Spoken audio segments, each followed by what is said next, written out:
आज आपको बताएंगे प्रॉपर्टी के डिस्प्यूट में अब नहीं होगी एफआईआर। जी हाँ, बहुत से लोग जानना चाहते हैं क्या प्रॉपर्टी के डिस्प्यूट में विवाद के चलते क्रिमिनल एफआईआर हो सकती है या नहीं हो सकती है। तो चलिए जानते हैं ऑनरेबल सुप्रीम कोर्ट का इस पे क्या कहना है। प्रॉपर्टी से जुड़े विवादों में कई बार लोग क्या करते हैं, क्रिमिनल विवाद जोड़ देते हैं ताकि जो है वो दूसरी पार्टी पे प्रेशर डाल सके। इस केस में जो विक्टिम था उसको एक प्रॉपर्टी खरीदनी थी राजस्थान में, और यहाँ पर उसकी जो प्रॉपर्टी की पूरी कीमत थी वो थी 5 करोड़ रुपए। जब स्टार्टिंग में उसने उससे कहा कि भाई ये प्रॉपर्टी जो है 5 करोड़ में खरीदनी है, तो स्टार्टिंग में उसने एडवांस के तौर पर 1 करोड़ रुपया दूसरी पार्टी को दे दिया, और यहाँ पर उसने कहा कि 4 करोड़ रुपए मैं जब रजिस्ट्रेशन होगा, जब रजिस्ट्री होगी तब मैं आपको दे दूंगा। यहाँ पे बाद में पार्टी ने कहा कि हम रजिस्ट्री नहीं करवाएंगे, तो यहाँ पर जो विक्टिम था उसने कहा कि मेरे 1 करोड़ रुपए भी आपने ले लिए और अब आप रजिस्ट्री भी नहीं करवा रहे हैं, मेरे साथ बहुत बड़ा धोखा हुआ है।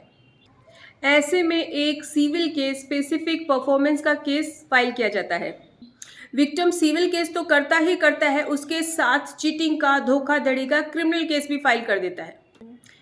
जो आरोपी थे वो ऑनरेबल राजस्थान हाई कोर्ट आए और उन्होंने कहा कि जो यहाँ पे है वो धोखाधड़ी नहीं हुई है, ब्रीच ऑफ ट्रस्ट नहीं हुआ है, तो ये जो केस है, ये जो एफआईआर है वो ख़त्म कर देनी चाहिए। लेकिन यहाँ पर राजस्थान हाई कोर्ट ने कहा कि जी नहीं, ये धोखाधड़ी तो हुई है और ये केस बनता है 406 का और 420 आईपीसी का। बाद में जाते हैं ऑनरेबल सुप्रीम कोर्ट, और यहाँ पे ऑनरेबल सुप्रीम कोर्ट सारे फैक्ट्स को देखता है और कहता है कि यहाँ पे कोई चीटिंग का केस नहीं बनता है, क्योंकि जब आपने 1 CR इनको दिया था एडवांस में, तो आपने खुद दिया था ज़मीन खरीदने के लिए। इन्होंने आपसे धोखा करके नहीं निकलवाया था कि भाई यहाँ पे ये ऐसे है तो हमें आप ये धोखा करके किसी तरह से निकलवाया है। आप जानते थे कि आपको ज़मीन खरीदनी है और आपने उनको 1 CR दिए।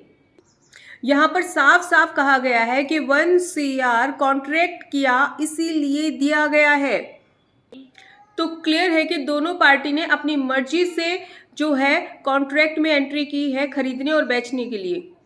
जानते हैं दूसरी बात को कि क्रिमिनल मिस एप्रोप्रिएशन क्या कहता है। वो कहता है कि अगर आपने अपनी प्रॉपर्टी किसी को दी और भरोसे से दी और उसने उसका मिस यूज किया, तो यहाँ पर आपने कॉन्ट्रैक्ट के लिए 1 CR दिए, इसका मतलब ये नहीं है कि उन्होंने आपसे चीटिंग करके 1 CR लिए, आपके भरोसे से लिए और अभी आपके 1 CR का गलत इस्तेमाल कर रहे हैं। तो आपने समझते हुए 1 CR दिए हैं। इस केस को मिस एप्रोप्रिएशन या चीटिंग का अपराध बनाने की कोशिश मत करो। तो यहाँ पे क्लियर है कि एक पार्टी ने दूसरी पार्टी के ऊपर प्रेशर बनाने के लिए एफआईआर दर्ज करवाई है, सिविल केस को क्रिमिनल बनाने की कोशिश की गई है। यहाँ पे ऑनरेबल सुप्रीम कोर्ट ने साफ साफ कह दिया है कि अगर कोई पार्टी कॉन्ट्रैक्ट को पूरा नहीं करती तो चीटिंग का, क्रिमिनल ब्रीच ऑफ ट्रस्ट का केस नहीं बनता है। तो आपको समझ में आ गई होगी ये बात कि सिविल केस में क्रिमिनल एफआईआर दर्ज होती है या नहीं। ये बात आपको क्लियर हो गई है। लेकिन अगर आपकी फिर भी कोई क्वेरी है तो आप हमसे व्हाट्सएप नंबर पर अपॉइंटमेंट लेकर बात कर सकते हैं। हम आपका सहयोग करने की पूरी कोशिश करेंगे। धन्यवाद।